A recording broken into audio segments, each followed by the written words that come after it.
আসসালামু আলাইকুম সবাইকে। আশা করছি সবাই সুস্থ আছো। আমন্ত্রণ জানাচ্ছি সহজ এডুকেশন কর্তৃক আয়োজিত আজকের ক্লাসে। আজকে আমাদের ক্লাসের আলোচ্য বিষয় দ্বন্দ্ব সমাস ও কর্মধারয় সমাস। এর আগের দুটি ক্লাসে আমরা সমাসের প্রাথমিক আলোচনা, সমাসের ব্যাসবাক্য ও সমস্ত পদ দেখে আমরা কিভাবে সমাস চিহ্নিত করব এ নিয়ে বিস্তারিত আলোচনা করেছি। তোমরা চাইলে ক্লাসগুলো দেখে আসতে পারো। আজকে আমাদের আলোচনার প্রথম টপিক হচ্ছে দ্বন্দ্ব সমাস। চলো তাহলে দ্বন্দ্ব সমাস নিয়ে আলোচনা করা যাক।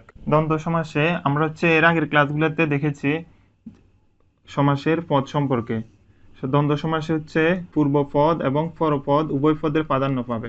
পূর্বপদ পরপদ উভয় পদের প্রাধান্য পাবে ব্যাস বাক্যে এবং ও আর এই তিনটি সংযোজক অব্যয় থাকবে। তাহলে আমরা বলতে পারি দ্বন্দ্ব সমাস কাকে বলে?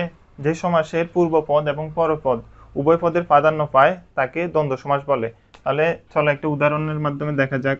মা বাবা, এখানে মা বাবা দ্বারা শুধুমাত্র মা কিংবা শুধুমাত্র বাবা কে বুঝাচ্ছে না, মা বাবা দ্বারা মা বাবা উভয়কেই বুঝাচ্ছে, অর্থাৎ উভয় পদের প্রাধান্য পাচ্ছে। তাহলে আমরা বলতে পারি মা বাবা দ্বন্দ্ব সমাস। তাহলে মা বাবার ব্যাস বাক্য কি হবে? মা ও বাবা। তাহলে দেখি জিন ও ফুরি, জিন পরি। তাহলে জিন ও ফুরি, এখানে জিন ফুরি দ্বারা উভয় পদের প্রাধান্য পাচ্ছে। তাহলে আমরা বলতে পারি জিন ও ফুরি এর ব্যাস বাক্য হবে জিন ও ফুরি। তাহলে দেখি লতা পাতা, তাহলে লতা পাতার ব্যাস বাক্য কি হবে? লতা ও পাতা। এবার আমরা যদি বলি আয় ও ব্যয়, আমরা দেখতেছি এখানে আয় ব্যয় দ্বারা শুধুমাত্র আয় কিংবা শুধুমাত্র ব্যয় কে বুঝাচ্ছে না, উভয় পদের প্রাধান্য পাচ্ছে, অর্থাৎ আয় ব্যয় দ্বারা আয়কেও বুঝাচ্ছে ব্যয়কেও বুঝাচ্ছে। তাহলে আমরা বলতে পারি আয় ব্যয় দ্বন্দ্ব সমাস। তাহলে আয় ব্যয়ের ব্যাস বাক্য কি হবে? আয় ও ব্যয়। তাহলে আমরা এখন ব্যাস বাক্যে দেখতে পাচ্ছি সবগুলোতে ও আছে। আমরা একটু আগে বলছিলাম যে ব্যাস বাক্যে এবং ও আর থাকবে। তাহলে দেখো মা ও বাবা, লতা ও পাতা, আয় ব্যয় সবগুলোতে ও আছে। আর একটা বিষয় আমাদেরকে খেয়াল রাখতে হবে, সমস্ত পদ লিখার সময় আমরা এক শব্দে লিখার চেষ্টা করব। যদি এক শব্দে লিখে সম্ভব না হয়, একাধিক পদ থাকে, তখন আমরা মাঝে হাইফেন দিয়ে লিখব। চলো এখন তাহলে আমরা দ্বন্দ্ব সমাসের প্রকারভেদ সম্পর্কে জানবো।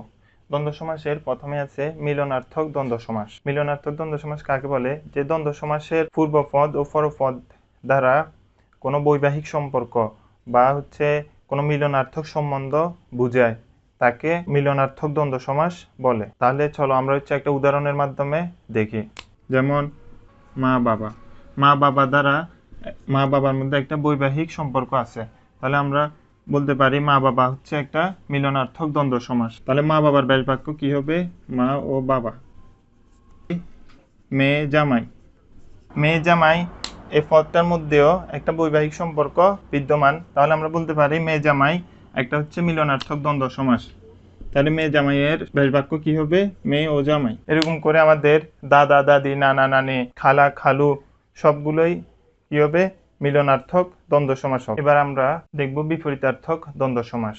বিপরীতার্থক দ্বন্দ্ব সমাস এই দ্বন্দ্ব সমাসের পূর্বপদ ও পরপদের মধ্যে বিপরীত অর্থ প্রকাশ করে, তাকে বিপরীতার্থক দ্বন্দ্ব সমাস বলে। চলো এখন আমরা বিপরীতার্থক দ্বন্দ্ব সমাস নিয়ে আলোচনা করব। বিপরীতার্থক দ্বন্দ্ব সমাস হলো যে দ্বন্দ্ব সমাসের পূর্বপদ এবং পরপদের মধ্যে বিপরীত অর্থ প্রকাশ করে, তাকে বিপরীতার্থক দ্বন্দ্ব সমাস বলে। যেমন আয় ব্যয়ের ব্যাস বাক্য কি হবে? আয় ও ব্যয়। এরপর আমরা বলতে পারি উঁচু নিচু, তারপর পাপ পুণ্য, এগুলো বিপরীতার্থক দ্বন্দ্ব সমাসের উদাহরণ। চলো এখন আমরা দেখব বিরোধার্থক দ্বন্দ্ব সমাস। বিরোধার্থক দ্বন্দ্ব সমাস যে দ্বন্দ্ব সমাসের পূর্বপদ এবং পরপদের মধ্যে একটা বিরোধী সম্পর্ক প্রকাশ করে, অর্থাৎ ঝগড়া, মারামারি এ ধরনের সম্পর্ক প্রকাশ করে, তখন তাকে বিরোধার্থক দ্বন্দ্ব সমাস বলে। যেমন দা কুমড়া সাপে নেউলে। তাহলে দেখো দা ও কুমড়ার মধ্যে বিরোধার্থক সম্পর্ক কিরকম? যেমন আমরা দা দিয়ে কুমড়াকে কেটে ফেলি, তাহলে দা ও কুমড়ার মধ্যে কি রয়েছে? বিরোধী সম্পর্ক রয়েছে। এরপর আমরা জানি সাপে নেউলে কেউ কাউকে সহ্য করতে পারে না, অর্থাৎ তাদের মধ্যে সাপ এবং নেউলের এই দুইজনের মধ্যে বিরোধী সম্পর্ক বিদ্যমান। চলো এখন আমরা দেখব অঙ্গবাচক দ্বন্দ্ব সমাস।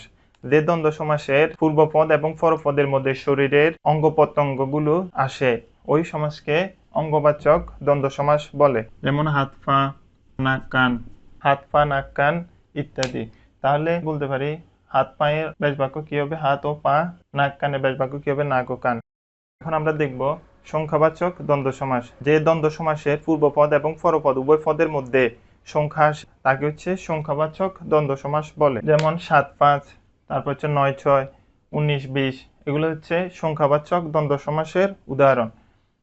তাহলে 7-5 এর ব্যাস বাক্য কি হবে? 7 ও 5, 9 ও 6, 19 ও 20। আশা করছি তোমরা সংখ্যাবাচক দ্বন্দ্ব সমাস বুঝতে পারছো। এখন আমরা দেখব প্রায় সমার্থক দ্বন্দ্ব সমাস। যে দ্বন্দ্ব সমাসের পূর্বপদ এবং পরপদ উভয় পদের মধ্যে প্রায় কাছাকাছি অর্থ প্রকাশ করে বা হচ্ছে সমান অর্থ প্রকাশ করে, দুই পদের মধ্যে সমান অর্থ প্রকাশ করে, তাকে হচ্ছে আমরা বলবো প্রায় সমার্থক দ্বন্দ্ব সমাস। যেমন হাট বাজার, কাপড় চোপড়, দয়া মায়া ইত্যাদি। তাহলে আমরা এখানে দেখতেছি হাট বাজার দুইটা শব্দ প্রায় কাছাকাছি অর্থ প্রকাশ করতেছে। হাট বলতে আমরা যা বুঝি, বাজার বলতে আমরা প্রায় একই বুঝি। কাপড় চোপড় দুইটা প্রায় একই অর্থ প্রকাশ করতেছে। এরপর হচ্ছে দয়া মায়া, দয়া মায়াও প্রায় একই অর্থ প্রকাশ করতেছে। দয়া দয়া বলতে আমরা যা বুঝি, মায়া বলতে আমরা প্রায় একই অর্থ, অর্থাৎ দুইটা একই অর্থ প্রকাশ করতেছে। তাহলে আমরা বলতে পারি হাট বাজার, কাপড় চোপড়, দয়া মায়া এগুলো হচ্ছে প্রায় সমার্থক দ্বন্দ্ব সমাস। এখন আমরা দেখব দুইটি ক্রিয়া বিশেষণ যোগে দ্বন্দ্ব সমাস। দুইটি ক্রিয়া বিশেষণ যোগে দ্বন্দ্ব সমাস কাকে বলে?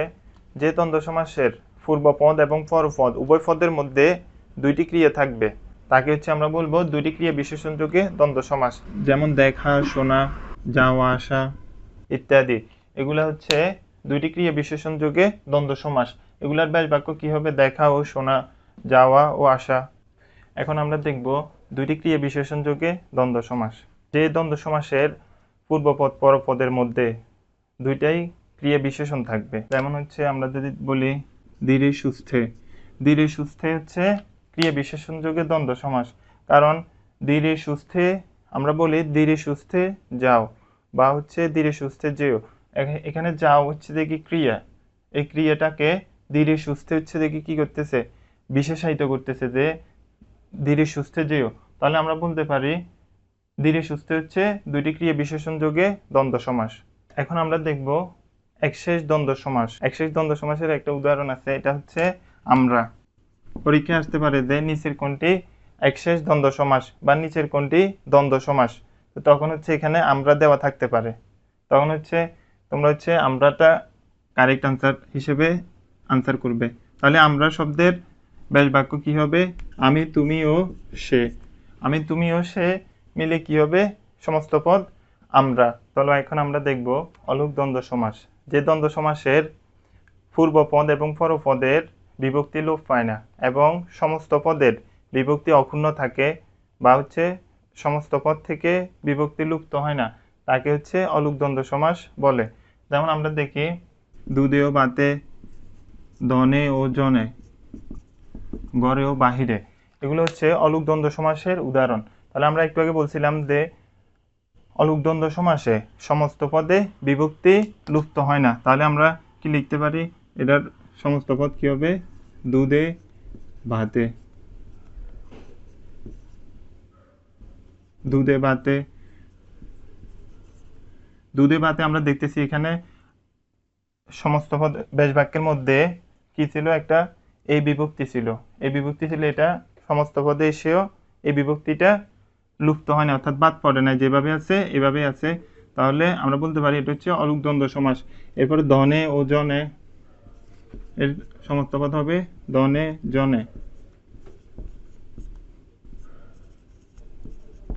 ঘরে বাইরে, এগুলো হচ্ছে অলুক দ্বন্দ্ব সমাসের উদাহরণ। চলো এখন আমরা দেখব বহুপদী দ্বন্দ্ব সমাস। যে দ্বন্দ্ব সমাসে দুইয়ের অধিক পদ থাকে তাকে হচ্ছে বহুপদী দ্বন্দ্ব সমাস বলে। যেমন সাহেব, বিবি, গোলাম, হাত, পা, নাক। তাহলে আমরা দেখি সাহেব, বিবি, গোলাম, এটা হচ্ছে দেখি কি বহুপদী দ্বন্দ্ব সমাসের উদাহরণ। আমরা এখানে দেখতেছি দুইয়ের অধিক পদ রয়েছে, তাহলে এটা কি বহুপদী দ্বন্দ্ব সমাস। এরপর এখানে আছে হাত, পা, নাক, চোখ, মুখ, এখানেও দুইয়ের অধিক পদ রয়েছে, তাহলে আমরা বলবো এটা বহুপদী দ্বন্দ্ব সমাস। তেল, নুন, লাকড়ি, তাহলে এগুলার ব্যাস বাক্য হবে কি? সাহেব, বিবি ও গোলাম, হাত, পা, নাক, চোখ ও মুখ, তেল, নুন ও লাকড়ি। এগুলা হচ্ছে বহুপদী দ্বন্দ্ব সমাসের উদাহরণ। আশা করি দ্বন্দ্ব সমাস নিয়ে যে জটিলতা, যে সমস্যাগুলো তোমাদের মধ্যে ছিল, এগুলা দূর করতে পেরেছি। পরবর্তী ক্লাস দেখার আমন্ত্রণ জানিয়ে আজকের ক্লাস এখানেই শেষ করছি। সবাইকে ধন্যবাদ।